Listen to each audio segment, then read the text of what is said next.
Raymond Moberly, boat for sale. Boat for sale, Raymond Moberly.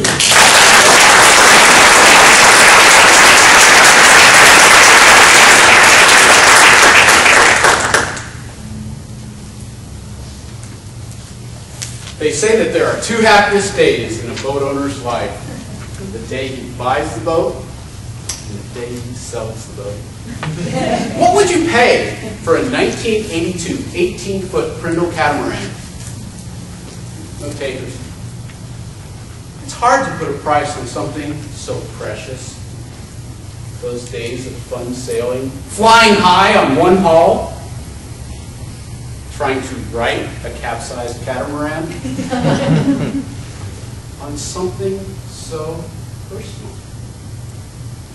I took my wife Amy sailing on it. It was our first date.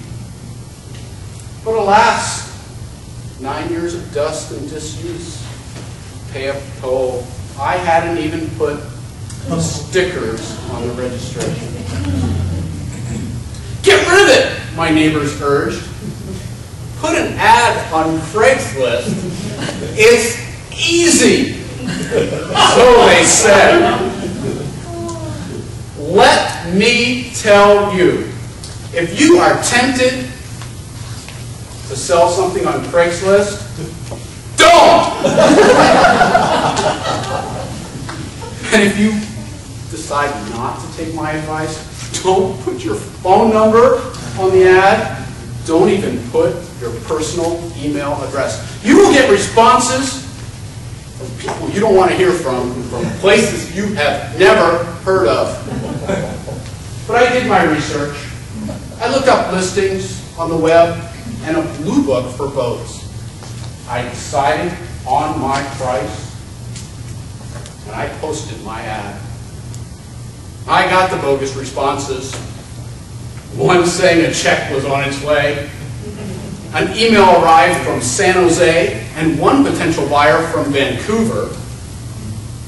I decided to respond only to the local ads, responses rather, with phone numbers having area codes that I recognized.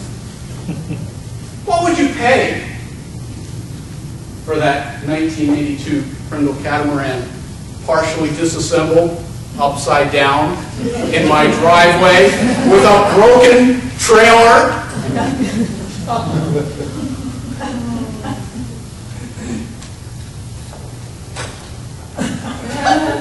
Larry from Riverside, one of the first to contact me. He was coming to San Diego for some corporate training. He said he would just stop by to look at the boat. He did a lot more than that. Tapped every square inch of the hulls, unreeled all the sails, inspected every piece. He said he had just bought another catamaran in similar condition. He said he had paid $150 for that other boat. It seemed like the guy that would buy a boat just to sell the parts. I decided that even if he were to make me an offer, I wasn't going to like it. He offered me $40 for the storage bin that goes on the trailer. I declined. But Larry did help me. He helped me turn my boat over.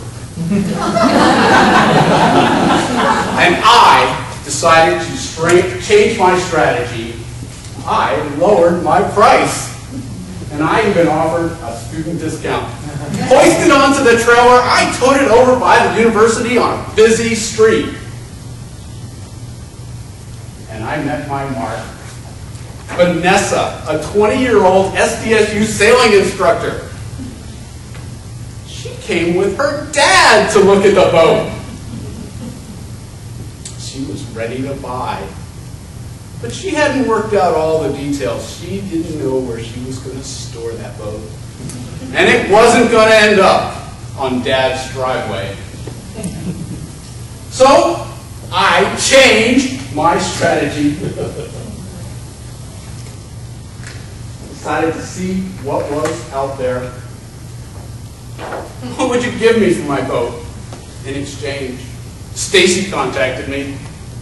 an artist new in town. She was willing to trade her car, a running 1991 Ford Probe. I responded back to get more details. I figured even if I never drove the car, I could get more by donating it than from selling my boat. But I had to ask, where would she keep it? Did she have a plan? And how would she tow it? Stacy had a plan, all right. She planned to live on the boat. No money for rent, I should have guessed. But I wondered, did she plan to sleep on top of the trampoline or under it? Or perhaps inside that storage box I hadn't let go? So I changed my strategy. Make me an offer.